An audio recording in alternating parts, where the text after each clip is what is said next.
Bonjour à tous et bienvenue sur la chaîne Jeux en carton. Après une première vidéo dédiée aux règles de The Loop que vous trouverez ici, je vous présente aujourd'hui la première extension de ce jeu, la revanche de Foodzilla. Dans cette boîte, on trouvera deux nouveaux modes de jeu, deux nouveaux personnages et de nouvelles mécaniques que je vous présente tout de suite dans cette vidéo. Voici donc tout ce que l'on trouve dans la boîte de l'extension de la revanche de Foodzilla. La seule chose que je n'ai pas présentée, c'est l'addition de cubes d'énergie et de cubes bleus, puisque ce sont la même chose que ce que l'on a dans la boîte de base.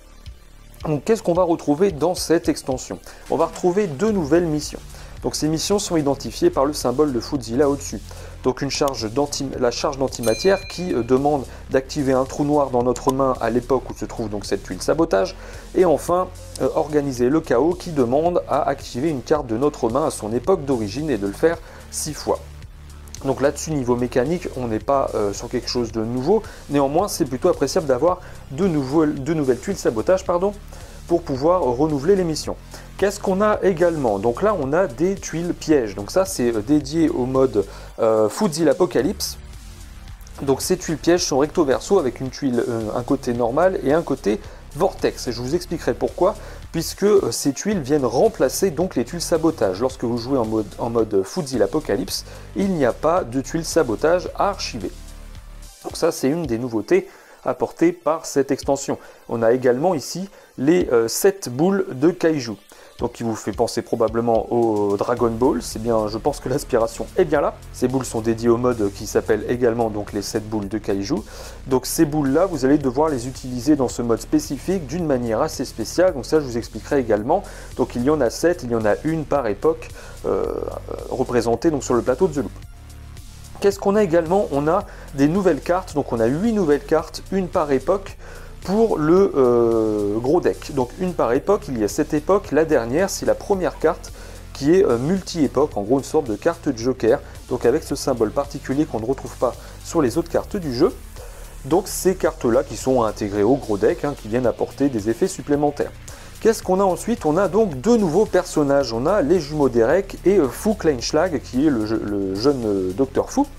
Donc ces deux personnages sont très spécifiques, ont des fonctionnements très particuliers. On va commencer notamment par les jumeaux Derek, parce que les jumeaux Derek, en fait, ils se séparent, donc ce petit meeple là, se sépare en deux, permettant aux joueurs qui incarnent donc les jumeaux Derek de se séparer, entre guillemets, et de jouer deux agents différents. Donc comment est-ce que ça fonctionne? Eh bien c'est très simple, à partir du moment où vous allez jouer une carte ou que vous allez décider de retourner la tuile sur la face batterie épuisée pour pouvoir vous déplacer, il va systématiquement falloir préciser pour lequel des deux jumeaux vous allez le faire, et donc forcément il y a un jumeau qui jouera peut-être un peu moins que l'autre.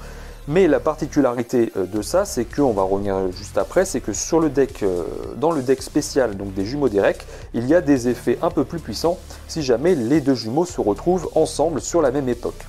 Donc voilà pour les jumeaux Derek. Et alors le jeune Docteur Fu, lui, il a un fonctionnement aussi très particulier, c'est qu'il est très lié au positionnement du Docteur Fu actuel, entre guillemets, donc l'ennemi du jeu.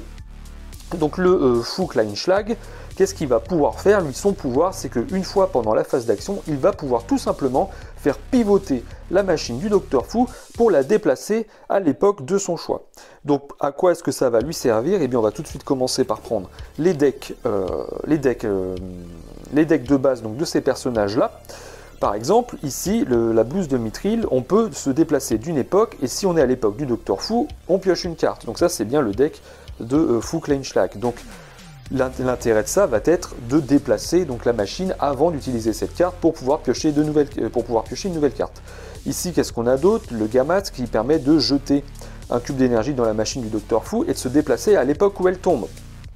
Par exemple, ici, on a repoussé un clone de l'époque du Docteur Fu, et s'il est détruit à une époque où il y a des cartes disponibles, un agent peut en ajouter une à son deck. Donc là, vous voyez bien que le fait de pouvoir pivoter la machine du Docteur Fu va forcément influer sur ses actions, et on va pouvoir, grâce au Fu Kleinschlag, en gros, optimiser ses actions en déplaçant le Docteur Fu.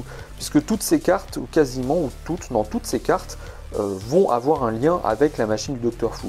Par exemple ici, placez un clone de votre époque à l'époque du Docteur Fu. Donc on imagine qu'on va pouvoir tourner le Docteur Fu, déplacer un clone qui a de notre époque sur l'époque qui détruirait ce clone en orientant correctement le Docteur. Qu'est-ce qu'on a d'autre? Cette carte-là, alors celle-ci c'est la seule qui n'est pas liée à la machine du Docteur Fu, mais on regarde la prochaine carte Fu et on retire une faille où on ajoute un cube d'énergie à l'époque de cette carte. Et on la remet ensuite sur la pile, et enfin la dernière, le bâton de justice qui permet de retirer une faille à l'époque du Docteur Fu. Donc là vous comprenez bien que l'utilisation du pouvoir du jeune Fu va être très utile lorsque l'on va jouer ces cartes-là. Et si on vient donc sur les cartes des jumeaux des règles, je vous expliquais tout à l'heure que lorsque les deux jumeaux se retrouvent sur la même époque, ils peuvent avoir des pouvoirs un peu plus puissants. Donc par exemple ici, les boucles d'oreilles de fusion, on peut déplacer chaque jumeau d'une époque, et si les deux jumeaux se retrouvent à la même époque à la fin de ces déplacements, on ajoute sur cette époque un cube d'énergie. Ici, on peut repousser un clone de notre époque, ou alors le détruire si les deux jumeaux sont sur la même époque. Qu'est-ce qu'on a d'autre? Ici, là l'intérêt c'est d'avoir des jumeaux séparés, puisqu'on peut placer, donc c'est une catapulte, on peut en gros catapulter un clone de l'époque d'un jumeau à l'époque d'un autre jumeau. Ici, pareil, l'intérêt est d'avoir les jumeaux séparés. Ici, on va pouvoir retirer une faille à l'époque de chacun des deux jumeaux. Et ici, enfin, non, il nous en reste deux. Ici, donc les montres synchronisées, on retire une faille à notre époque. Et si les deux jumeaux sont à la même époque, on ajoute un cube d'énergie. Et enfin, le trophée de chasse farouche, qui lui est assez classique, ajouter un cube à votre époque. Donc je reviens sur le fait que lorsqu'on incarne les jumeaux directs, on incarne deux agents. Ça veut dire que lorsque vous allez utiliser ce type de carte, ajouter un à votre époque, il va falloir choisir sur lequel des deux agents vous placez le cube, et donc lequel des deux agents active cette carte. Donc ça c'est assez important en fonction du mode de jeu que vous allez jouer, notamment en mode de Fuzila Apocalypse où il va falloir charger les pièges. Donc voilà ce qu'il y a dans cette extension. Qu'est-ce qu'on retrouve d'autre? On retrouve le Fuzini, donc ça c'est une carte, donc elle est recto verso, on a le Fuzini d'un côté et le cœur de Kaiju de l'autre côté. Donc l'intérêt de cette carte, il est dans les modes de jeu qui sont fournis donc avec cette extension. Le Fuzini, il est pour les 7 boules de Kaiju, alors que le cœur de Kaiju, lui, est pour le mode Fuzila Apocalypse. Ici, ce sera une sorte de jauge de vie, c'est pas une sorte d'ailleurs, c'est une jauge de vie. Et ici, ce sera le nid où Fuzila va venir prendre les balles de Kaiju qui sont sur le plateau pour venir les poser sur le nid. Donc ça, je vous expliquerai par la suite.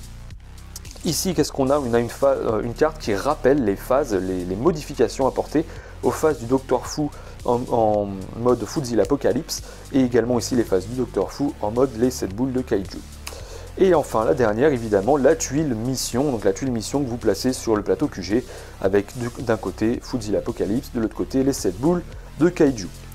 Et j'en ai pas parlé tout à l'heure, mais évidemment, il y a le gros meeple de Fuzila, donc Fuzila qui est une femelle, indiquée dans la règle, donc si j'en parle au féminin, ne vous soyez pas surpris. Fuzila est une femelle qui qui est là réellement pour vous embêter. Donc suivant le mode de jeu que vous allez choisir dans les deux modes fournis dans la boîte, il y en a un où il faudra détruire Fuzila, alors que l'autre, il faudra verrouiller les 7 balles de Kaiju, et donc Fuzila sera invincible à ce moment-là. Voilà pour ce qui est du matériel. En plus de ça, donc évidemment, une règle de jeu et une fiche de missionnement, je crois que c'est comme ça que ça s'appelle, la fiche qui permet... non, c'est une fiche de carrière, pardon. Cette fiche de carrière, donc c'est la même chose que vous avez au fond de la boîte de The Loop, ce sont des succès à plus ou moins réaliser, parce qu'il y en a quelques-uns qui sont très compliqués, donc qui vous permettront de cocher au fur et à mesure de vos parties, de vos victoires et de vos défaites. C'est toujours sympa d'avoir ça en plus. Je vous ai présenté donc tout le matériel, maintenant je vais vous présenter les modes de jeu.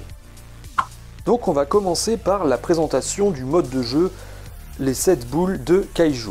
Donc là j'ai effectué la mise en place classique demandée par les règles de The Loop traditionnelles, plus les petites mises en place demandées par ce mode de jeu. Donc vous allez devoir mélanger l'intégralité des 7 boules de Kaiju et les placer au hasard sur chaque époque. Donc ça a été effectué. J'ai placé également donc les nouveaux personnages, les jumeaux directs qui viennent du Moyen-Âge, donc on les place sur le Moyen-Âge, et le Fu Kleinschlag qui lui va sur la fin des temps. Également donc les deux cartes dédiées au mode de jeu, les 7 boules de kaiju, donc le Fuzini, je vais vous expliquer à quoi ça sert, et la carte d'aide qui rappelle les phases qu'il va falloir effectuer au début de la phase fou concernant Fuzila. Et enfin la dernière chose à faire, c'était de placer le Docteur Fou sur la fin des temps, pardon. Donc voilà, lorsque vous allez commencer, il va falloir d'abord placer Fuzila. Mais d'abord, avant ça, je vais vous expliquer quel est le but de ce jeu. Donc le but de ce mode de jeu va être, en fonction du niveau de difficulté, de verrouiller des boules de kaiju. Pour verrouiller des boules de kaiju, donc vous voyez que les boules en fait ont une époque imprimée dessus. Il va falloir donc les ramasser, les amener à leur époque attitrée et les verrouiller sur cette époque. Alors comment est-ce qu'on fait ? Pour ramasser une boule de kaiju sur l'époque où vous vous trouvez, où votre personnage se trouve, il va falloir utiliser une carte de l'époque imprimée sur la boule de kaiju. Par exemple ici le fou Kleinschlag, il est sur l'époque d'une boule de la Renaissance. Il va donc falloir qu'il utilise une carte de la Renaissance pour pouvoir porter cette boule de kaiju sur son plateau. Et ensuite il va falloir qu'il l'emmène à la Renaissance, qu'il rejoue de nouveau une carte de la Renaissance pour cette fois-ci la verrouiller. Alors comment est-ce que ça fonctionne ? Eh bien vous allez la prendre si jamais par exemple le fou Kleinschlag ici décide de prendre cette boule de kaiju, il va utiliser une carte de la Renaissance, donc il utilise la carte de la Renaissance pour un effet spécifique, là c'est pas la question. Donc il utilise cette carte, il va pouvoir prendre la boule et la placer sur son plateau. Ensuite, donc plus tard dans le jeu, il va tenter de se déplacer jusqu'à arriver à la Renaissance. Et une fois arrivé à la Renaissance, il faudra qu'il rejoue donc une carte de la Renaissance pour la verrouiller. Lorsqu'on la verrouille, on retourne la boule de kaiju et on la place dans l'emplacement de la tuile sabotage ici. Et donc, vous pouvez le voir, ici il y a un symbole de faille. Ce symbole signifie qu'on peut désormais placer une 4e faille sur cette époque avant qu'un vortex se produise. Donc un vortex se produira non plus au bout de 4 failles, mais au bout de 5. Donc cette boule verrouillée, vous la placez sur la tuile sabotage, qu'il y ait une mission à effectuer ou non, donc elle peut se placer comme ça, il n'y a pas de problème. Et également, s'il y a un vortex, vous pouvez également placer cette boule par-dessus. Si jamais la tuile sabotage est archivée, elle vient rentrer directement dans ce petit creux, donc tout est prévu. Donc ça c'est pour le fonctionnement de ce mode de jeu. Donc quelles vont être les missions à accomplir en fonction du niveau de difficulté? En niveau employé du mois, qui est le niveau facile, il va falloir donc sceller, il va falloir verrouiller ces boules de kaiju, il va en falloir en verrouiller 5. Lorsque vous jouez en employé de l'année, vous allez devoir en sceller au moins 6 et vous jouez avec les méga vortex. Et enfin, employé de l'infini, il va falloir sceller les 7 boules de kaiju et on joue avec les méga vortex évidemment. Je rappelle, les méga vortex, et si vous terminez votre tour sur un méga vortex, vous avez perdu. Donc voilà pour les objectifs concernant les boules de kaiju. Maintenant, on va revenir à Fuzila, parce que Fuzila a un rôle très particulier dans ce mode de jeu, puisque là vous allez me dire que c'est relativement facile de prendre une boule et de l'emmener au bout. Évidemment, tout n'est pas si simple, et je vais vous expliquer pourquoi. Donc lorsque vous jouez la phase fou, donc que je vous rappelle, qui est la première phase du tour d'un joueur, Fuzila va agir en tout premier avant de placer des clones, des cartes du gros deck et de lâcher des failles dans la machine du Docteur Fou. Donc comment ça fonctionne? Vous prenez un cube bleu, donc c'est des cubes qui servent en mode Saiyan Super Clone et qui ont été rajoutés dans l'extension. On en a rajouté 5 de plus grâce à l'extension. Donc vous prenez ce cube et vous le placez donc avant de déplacer la machine du Docteur Fou, on n'a pas utilisé son deck, vous placez le cube bleu dedans. Et là où atterrit le cube bleu, vous placez Fuzila. Je vais la placer comme ça pour que vous puissiez bien voir où elle se trouve. Vous placez Fuzila. Donc à partir du moment où elle est là, vous avez donc sur l'aide de jeu une liste d'actions qui est faite un peu comme un automate de mode solo. C'est-à-dire qu'elle va tenter de faire la première action de la liste et si elle n'y arrive pas, elle essaiera la deuxième, puis la troisième et si elle n'y arrive toujours pas, elle ne fera rien. Donc sur cette carte, on a fait la phase A qui est de déplacer Fuzila en jetant le cube bleu dans la machine du Docteur Fou.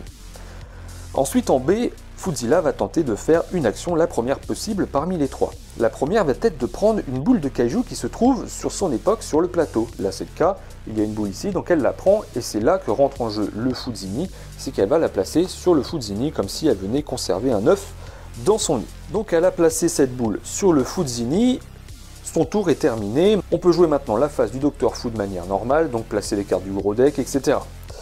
Maintenant, autre exemple. Imaginons qu'elle arrive ici et que du coup, il n'y ait pas de boule de kaiju présente. Mais il s'avère que un des personnages est là et que ce personnage a une boule de kaiju avec lui. Ce que va faire Foodzilla, puisqu'elle ne peut pas ramasser de boule de kaiju qu'il y a au sol, dans l'époque où elle se trouve, elle va faire tomber une boule de kaiju d'un agent. Donc là c'est très simple, l'agent qui la tient, donc la boule de kaiju n'est pas encore scellée, fait tomber donc la boule de kaiju sur l'époque où elle se trouve. Et c'est tout. Et enfin, dernier cas de figure, le cas où il n'y a ni agent ni boule de kaiju sur son époque, dans ce cas-là, elle va tenter de pondre un clone s'il y a une boule de kaiju scellée à cette époque. Si jamais donc on retrouvait, je vous montre l'exemple, si elle arrivait ici et qu'il y avait déjà une boule de kaiju scellée ici, il n'y a pas de boule de kaiju ramassable à cette époque-là, il n'y a pas d'agent qui pourra faire tomber une boule de kaiju. Donc qu'est-ce qui se passe à ce moment-là? Eh bien, Foodzilla va pondre un clone, donc on pioche un clone ici, et on le place, peu importe ce qui est noté derrière, on le place sur l'époque où se trouve Foodzilla. Donc si jamais, par exemple, dans cet exemple-là, vous piochez un clone qui était normalement détruit à l'époque de la robotique, eh bien il serait détruit instantanément. Et voilà, donc on a vu les trois actions possibles. Si jamais ces trois actions ne sont pas réalisables par Foodzilla, alors Foodzilla ne fait simplement rien. Et donc vous ensuite vous générez la phase du Dr Fu de la même manière qu'habituellement. Alors voilà, donc ça c'est pour le fonctionnement du tour de Foodzilla. Maintenant, il va falloir savoir comment est-ce que si jamais donc Foodzilla vient de ramasser une boule de kaiju et qu'elle l'a placée dans son nid, comment faire pour la faire tomber? Eh bien parce que cette boule de kaiju, il va falloir forcément que vous la ramassiez pour la verrouiller. Donc pour la faire tomber, c'est très simple, il suffira de faire tomber une faille, d'enlever une faille sur l'époque où se trouve Foodzilla. Par exemple, si ici on réussit à retirer une faille, immédiatement la boule de kaiju devient disponible dans l'époque et donc on peut la ramasser de la même manière qu'habituellement. Donc il faut savoir également que lorsqu'un agent possède une boule de kaiju, il va pouvoir la donner à un autre agent, ça ne compte pas comme une action, s'il se trouve sur la même époque, il va pouvoir lui donner directement la boule de kaiju. Ça pourrait être utile notamment si cet agent a plus de cartes de l'époque concernée pour pouvoir sceller plus facilement la boule ou pour d'autres raisons, à vous de voir lors de vos parties. Donc voici tout ce qu'il fallait savoir sur le fonctionnement de ce mode. Donc je vous ai dit en début de vidéo qu'il fallait sceller 5, 6 ou 7 boules de kaiju, mais il ne faut pas oublier qu'il va falloir archiver également 4 tuiles sabotage, donc les tuiles sabotage de manière normale comme vous feriez en mode sabotage ou dans d'autres modes de la boîte de base de The Loop. Donc il faut non seulement archiver 4 tuiles sabotage, mais sceller le nombre requis de boules de kaiju. Si vous avez réussi ça, évidemment, vous avez remporté la partie, sinon les conditions de défaite seront les mêmes qu'en mode sabotage. Maintenant, voyons ensemble le mode Foodzilla Apocalypse. Donc là, vous voyez tout de suite qu'il n'y a plus de tuiles sabotage autour du plateau. Ces tuiles sabotage sont remplacées par des tuiles pièges qui vont devoir être chargées pour pouvoir blesser Foodzilla, parce que dans ce mode de jeu, il va falloir vaincre Foodzilla. Donc on met en place ces tuiles pièges en lieu et place donc des tuiles sabotage. On place le Dr Fu comme en mode de 7 boules de kaiju sur la fin des temps. On prépare la piste de vie, donc le cœur des kaiju de Foodzilla, donc avec un petit cube bleu sur la case de départ en fonction du mode choisi. En mode employé du mois, en mode employé de l'année ou en mode employé de l'infini. Vous placez votre petit cube bleu dessus et ça vous donnera donc la piste de points de vie de Foodzilla. Autour de ces pièges, on place un petit cube bleu qui servira de marqueur en fonction des actions que réalisera donc Foodzilla. Et on place également donc la carte de la phase fou dédiée au mode Foodzilla Apocalypse. En plus de ça, on fait la mise en place classique, donc pose de clone et pose de cube faille et de cube d'énergie. Et la dernière chose, c'est qu'il va falloir placer tout de suite Foodzilla en fonction de la carte que l'on va révéler. Donc on prend au hasard une carte du paquet du Dr Fu. Ici, ce sera la Renaissance, donc Foodzilla va commencer ici à la Renaissance. Je couche la figurine volontairement pour que vous puissiez bien voir. Alors comment est-ce que fonctionne ce mode de jeu et quel va être le but? Donc déjà, il faut savoir que pour remporter la partie en mode Foodzilla Apocalypse, il faut donc vaincre Foodzilla en emmenant sa piste de points de vie jusqu'à la dernière case. Donc ça, c'est pour la seule condition de victoire possible. Les conditions de défaite, il n'y en a que deux en ce mode, c'est soit de devoir placer un deuxième vortex sur l'époque où il se trouve déjà un vortex, ou alors que le Docteur Fou finisse de manière classique son troisième cycle. Parce que dans ce mode de jeu là, vous pouvez avoir plus que 3 vortex. Le revers des tuiles pièges sont des vortex, vous pouvez tout à fait avoir 7 vortex, la seule contrainte est de ne pas en avoir 2 sur la même époque. Donc comment va fonctionner ce mode de jeu? Eh bien vous allez devoir, lorsque vous allez jouer, commencer d'abord par la phase fou lors de votre tour. Donc la phase fou se déroule de la même manière, tout du moins au début. Donc vous allez commencer par placer une carte du gros deck autour du plateau, donc ici une carte qui va à la robotisation, et de la même manière vous regardez au-dessus et vous regardez combien de clones vous allez devoir placer. Donc ici par exemple il faut que je place un clone, on est en début de partie, donc il va se retrouver à la renaissance. Ensuite comment est-ce que ça fonctionne? On fait la phase du Docteur Fou, donc on le place par exemple ici à la renaissance, et donc ça tombe mal, puisqu'il faut savoir que Foodzilla est considéré comme un clone. Donc par exemple ici, il faudrait que je lance 2 failles de base, plus une faille par clone, donc il y a 1, 2, 3 clones plus Foodzilla, donc ça nous fait 6 failles. Donc je lance mes 6 failles, je les place un peu partout, un peu là où est-ce qu'elles atterrissent, donc par exemple je vais vous montrer, ça permettra d'être plus clair. Donc par exemple je lance mes 6 failles et je les lance dans la machine. Donc ici par exemple, voilà l'exemple parfait, je me retrouve avec 2 failles ici, et ici donc j'ai 5 failles qui viennent d'arriver, donc là on génère un vortex, hop, on retourne cette tuile là et elle sera sur la phase vortex, ce qui me permettra de vous montrer comment est-ce que ça fonctionne. Donc une fois la phase fou réalisée de manière classique, il faut faire la fin de la phase en mode Foodzilla Apocalypse, qui est donc liée à Foodzilla évidemment. Donc toute cette phase-là est bien décrite ici, donc la phase normale, et ensuite faites agir Foodzilla via la tuile piège de son époque. Donc les tuiles pièges, qu'elles soient du côté vortex ou non, ont une piste d'action indiquée dessus, donc cette piste d'action va être marquée par un petit cube bleu et va déterminer ce que va faire Foodzilla à ce moment-là. Donc en mode vortex ou non vortex, les actions ne sont pas les mêmes. Donc si on prend par exemple en mode non vortex pour commencer. Donc sur ce mode là, dès que Foodzilla va commencer donc son tour sur une époque à la fin de la phase fou, il va falloir prendre par exemple en début de partie ce petit cube et le placer sur la première case. Ensuite, au fur et à mesure des tours, le cube descendra, puis descendra et replacera sur la première case, etc. Donc il faut savoir maintenant qu'est-ce qui se passe en fonction des symboles. Il n'y a que 2 symboles différents, donc c'est pas compliqué. Premier symbole, si Foodzilla donc active la tuile en se trouvant sur la case, donc la première case, demande à placer une faille. Donc c'est très simple, on prend une faille et on la place sur l'époque. La deuxième là c'est pareil, et la troisième elle va demander à ce qu'on pioche une carte donc du deck du Docteur Fou pour déplacer Foodzilla sur l'époque indiquée. Donc ça lui permet de se déplacer, on n'active pas le Docteur Fou à ce moment là. La contrainte que ça impose par contre c'est que le deck se vide plus rapidement et donc on a plus de chances d'arriver à la fin du troisième cycle qu'en mode classique. Là, sur le côté vortex, ce sont les mêmes symboles, sauf que là, elle va se déplacer beaucoup plus rapidement et consommer beaucoup plus rapidement le deck du Docteur Fou. Et la dernière case, c'est une case où on place une faille. Donc je récapitule, lorsqu'on a fini la phase du Docteur Fou, on regarde où Foodzilla se trouve, on active la tuile la tuile piège en plaçant un cube bleu sur la case suivante ou la première case si le cube bleu était posé à côté, on réalise l'action, donc là par exemple ce serait de placer une faille sur l'époque, et ensuite une fois que ça c'est fait, on joue le tour d'action normal. Donc ça c'est pour le fonctionnement de Foodzilla. Maintenant vous, il va falloir que vous détruisiez Foodzilla, et comment est-ce qu'on va procéder pour détruire Foodzilla? Et bien c'est pareil, ça n'est pas très compliqué à comprendre. On reprend ces tuiles pièges. Sur ces tuiles pièges, vous avez vu donc la piste d'activation de Foodzilla, mais autour vous avez les symboles des dimensions qui correspondent aux dimensions de vos cartes. Donc il va falloir, pour activer un piège, que chacune de ces cases soit remplie avec un cube vert, donc ces cubes d'énergie. Là, ils ne servent pas de cubes d'énergie, ils serviront simplement de marqueurs. Donc comment est-ce qu'on active chacune de ces cases? Eh bien il faut jouer une carte de la dimension correspondante sur le piège en question. Donc si par exemple on veut voir vis-à-vis, donc j'ai le jeune le jeune Docteur Fou qui est sur cette case-là. Si j'utilise une carte, donc par exemple une carte de cette dimension-là, donc la dimension avec les 4 barres, je l'active de la manière normale. Avant de réaliser l'effet, je place un cube vert sur la dimension correspondante. Donc par exemple ici, le symbole des traits. Et ensuite, j'applique l'effet de la carte. On fait pareil avec les autres dimensions.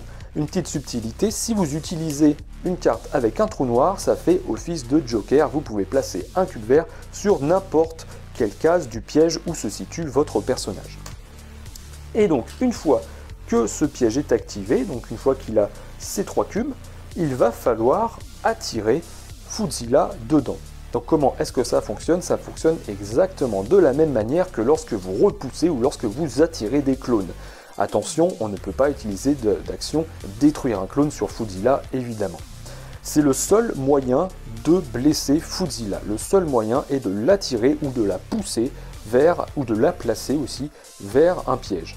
On ne peut pas blesser Foodzilla si elle se déplace d'elle-même dans le piège ou si vous activez le piège dans l'époque où elle se trouve. Il faut bien qu'il y ait un mouvement pour qu'il s'active. Donc par exemple, si on admet que Foodzilla est ici, il va falloir que moi j'utilise une carte qui va me permettre de l'attirer ou de la repousser. Donc si j'ai une carte qui me permet d'attirer un clone, je vais pouvoir choisir d'attirer Foodzilla au lieu d'attirer un clone, de la placer ici et donc d'activer le piège. Lorsque ça se produit, qu'est-ce qu'on fait? On jette simplement les 3 cubes, le piège devient désactivé et on déplace ce petit cube bleu sur la piste du cœur de Kaiju, donc qui est la piste de vie de Foodzilla. Mais ce n'est pas qu'une simple piste de vie puisque dessus sont imprimées donc des actions à effectuer au moment où vous blessez Foodzilla. Donc il y a 2 types d'actions possibles. Il y a le cœur qui est en gros le sang corrosif, donc je crois que ça a un petit nom, c'est le sang de Kaiju tout simplement. Donc lorsque vous déplacez le cube sur une case où se situe un cœur, il va simplement falloir lancer un cube bleu dans la machine du Docteur Fou, et là où le cube atterrit, donc là c'est mauvais exemple, là où le cube atterrit, admettons qu'il atterrit ici, vous allez pouvoir détruire un clone, c'est-à-dire que le sang de Foodzilla a aspergé l'un des clones et l'a réduit en bouillie, donc vous pouvez détruire un clone en le replaçant tout simplement dans le sachet. Ça c'est le premier effet. Le deuxième effet possible, c'est que vous allez pouvoir faire ce même effet là, le sang de Kaiju, mais en plus vous allez pouvoir bénéficier d'une prime d'assiduité, comme si vous aviez archivé une tuile sabotage lors d'un autre mode. Puisque là évidemment il n'y a pas de tuile sabotage, donc en temps normal vous n'auriez pas de prime d'assiduité. Ça permet de compenser. Donc la prime d'assiduité, je le rappelle, vous piochez le nombre de cartes du gros deck plus 1 en fonction du nombre de joueurs, et chaque joueur en choisit une et la dernière est défaussée. Donc voilà comment est-ce que fonctionne cette partie de la piste de points de vie du cœur de Kaiju de Foodzilla. Maintenant on regarde d'un petit peu plus près la tuile piège tournée côté vortex. Donc elle ressemble très fortement à ce que vous avez donc sur une tuile normale, sauf que là il y a une différence au niveau de l'activation. Activer un piège en mode vortex est plus compliqué puisqu'il va falloir activer une carte trou noir obligatoirement pour placer un 4e cube au lieu de 3 pour pouvoir activer donc ces fameux pièges. Donc ça c'est une chose à savoir, lorsque un vortex s'est produit, c'est que le piège qui se trouve dessus va être plus difficile à activer, sinon le fonctionnement est le même qu'un piège traditionnel.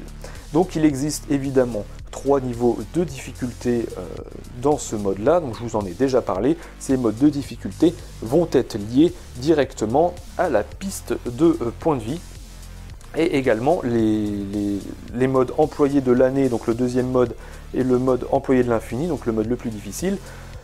On considère que ces tuiles-là sont des méga vortex et que vous ne pouvez donc pas finir votre tour dessus, sinon c'est une condition de défaite. Voilà, vous savez tout ce qu'il y avait à savoir concernant la revanche de Foodzilla, donc la première extension de The Loop. Si cette vidéo vous a plu, laissez-moi un petit pouce bleu, abonnez-vous à la chaîne pour de nouvelles vidéos, n'hésitez pas à aller chercher dans la chaîne d'autres vidéos concernant le monde du jeu de société. En attendant, je vous dis à très bientôt sur la chaîne Jeux en Carton.